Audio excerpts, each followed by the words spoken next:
So I went to Spain, and it was great. I went with this friend of mine, Louise. She's one of these very nervous, fidgety sort of people, and she was worse than usual because she'd just given up smoking. She bought this book, How to Stop Smoking. So they're going to buy you another book now, How to Stop Picking Bits of People's Sweaters While You're Talking to Them, which is very irritating. And we deliberately didn't take much hand luggage with us. She had 8 packets of sugarless chewing gum and a Barbara Cartland, and I had one of those huge blockbuster romantic novels, you know, like Lace or Scruples or Loopholes or Arseholes, I don't know what it was. 794 pages of throbbing groins and French knickers. Anyway, it was desperate. Because we weren't the only people going to Spain. There was a party of girls from Derby who'd never been to Spain before, and they were learning a little bit of the lingo before they went. You know, just what they needed to get by and have a good time, like hello, goodbye, mine's a Bacardi, and it unfastens like this. And, they weren't learning the Spanish for penicillin, but presumably they would cross that bridge when they got back to Derby. But all these girls from Derby, they're all sitting there in the boob tubes, you know, with their bras underneath. And everything they're wearing is fuchsia. You know, fuchsia boob tubes, fuchsia leggings, fuchsia stilettos. In fact, there were some fuchsias in a vase in the corner going, don't blame us, it's nothing to do with us. And all these girls from Derby, they're all eating pina colada flavoured crisps. And they're all singing One Man Went to Mow. And by the time we got on the plane, we were up to about 648 men went to mow, and 2 people had been taken off the plane for grievous bodily harm. Then the nearer we got to flying time, the more nervous everybody was getting. Everybody was smoking. There was one poor girl there with a cigarette lighter like this. She was trying to light a lillet like this.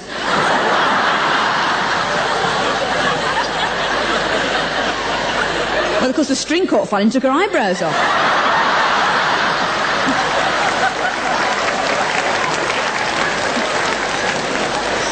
Well, we got on the plane, and there's a huge hoo-ha about where we're going to sit, right? So my friend Louise, she will not sit at the front in case it flies into a mountain. She won't sit at the back in case it reverses into the departure lounge. She won't sit near the wing in case a peeping Tom hops up and looks through the window at her. So she gets to go in the middle, and I have to go on my own next to this really boring man at the back, and I can tell he's going to be really boring, because the first thing he says to me is like his opening gambit is, do you know the one-way system in Norwich at all?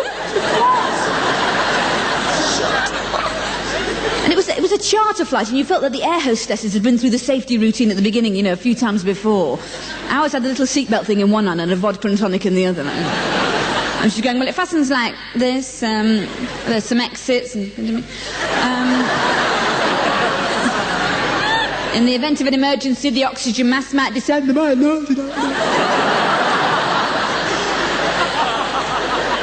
If you need anything during the flight, don't hesitate to ask that woman over there. She looks quite nice. Well, the man next to me, the boring man, he could not wait for the meal. You know, as soon as the seatbelt lights had gone out, whap, he had the tray down.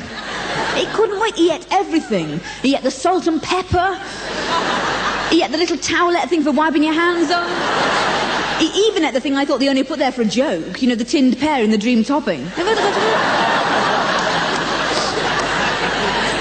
Then they came along with the duty-free on the trolley, and the girls went mad from Derby. They bought everything. After about 10 minutes, the oxygen mask came down. Because the atmosphere is now composed of about 10% oxygen, 90% Reeve gauche.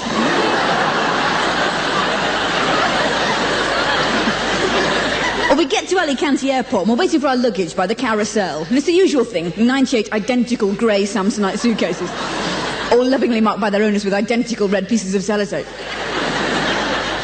There's a little pink plastic vanity case with the initials on it in nail varnish, and there's a very big, irritating brown suitcase with a personalised strap that says, this belongs to Betty Comstock, Betty Comstock, Betty Comstock, Betty Comstock, Betty Comstock. Can't see ours. Wait a bit longer. More grey Samsonite suitcases. Oh, that's the pink vanity case again. No, Betty Comstock, Betty Comstock, Betty Comstock, Betty Comstock. Can't see ours. Wait a bit longer. No grey Samsonite suitcases.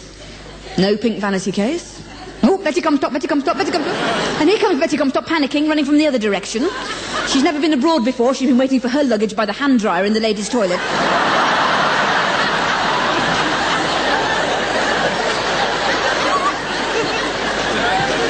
Well, she takes her case, and I ram her up the ankles with my luggage trolley because I hate her.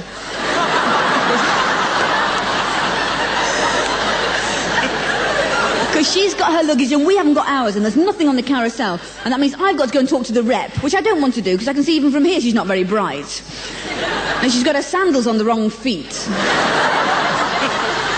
And the card she's holding up with the name of the travel company is facing towards her. So all we can see is a bit of grubby old cardboard that says Elog's Cornflakes on it. But the real trouble with her is her uniform is polyester and nylon, and it's a very hot day. And she's had it on since about last Wednesday, I should say. And when she's lifting her arm to greet people, litter bins are just buckling over.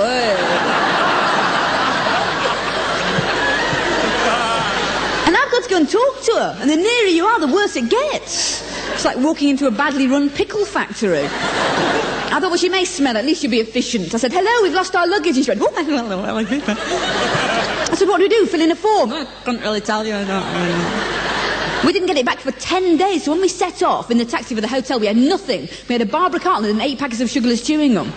Well, the taxi driver was really nice. He didn't speak very good English, so I gave him the Barbara Cartland, because I thought she doesn't write very good English, she'd really enjoy it. Or we get to the hotel, and my friend Louise insists on changing for dinner, and we've got nothing. We've got 8 packets of sugarless chewing gum. So she chews them all up, and she smooths them out all over her body, see. Made a very effective evening dress. It attracted a lot of attention. And a lot of fluff. And 2 small waiters. But it's quite good food. It's what they call international cuisine at this hotel. The first night we had smorgasbord, paella and Cornish pasties. It was quite good. But it was a great holiday. Oh, the waiters all went on strike the second week. They said they weren't sleeping with any more girls from Derby. But we got to know the woman in the next door room who turned out to be old Betty Comstock, Betty Comstock, Betty Comstock, Betty Comstock. And she was quite nice, but she was a bit peculiar because she was all on her own. And I said, why didn't you bring a man with you or something like that? And she said, well, I feel men have become rather redundant over the last few years. I said, what do you mean? She said, well, I feel as a sex they no longer have any function.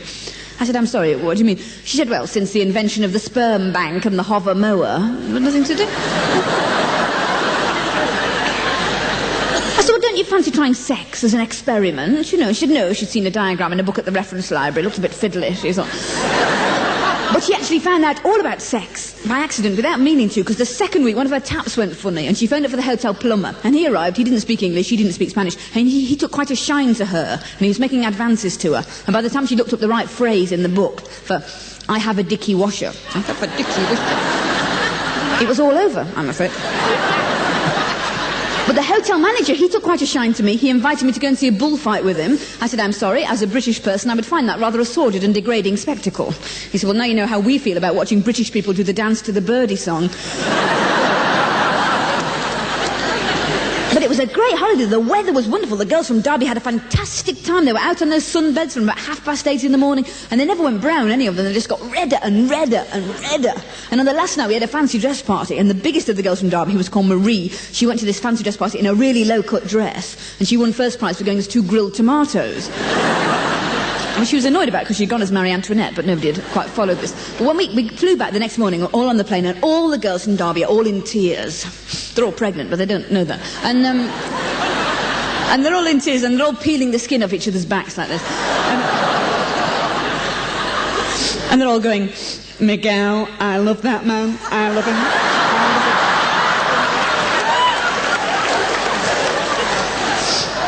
And the biggest of the girls, Marie, the huge one, she of course has brought back with her the outside sombrero and the wicker donkey, you know. And there's nowhere to put any of them. In the end, they had to put the sombrero on the donkey, put the donkey in her seat and put her in the red luggage compartment. But it had a nice ending, because when we got back to Heathrow and waiting for our luggage by the carousel, and I'm standing next to old Betty Comstock, Betty Comstock, Betty Comstock, Betty Comstock. And I said, have you had a good time? She said, yeah. I said, have you brought anything back with you? She said, yes. She brought some castanets. I said, oh, yes. Anything else? She said, yes. A bottle of sherry. I said, anything else? She said, yes. A small plumber. And he came round on the carousel with his strap round him saying, this belongs to Betty Comstock, Betty Comstock, Betty Comstock.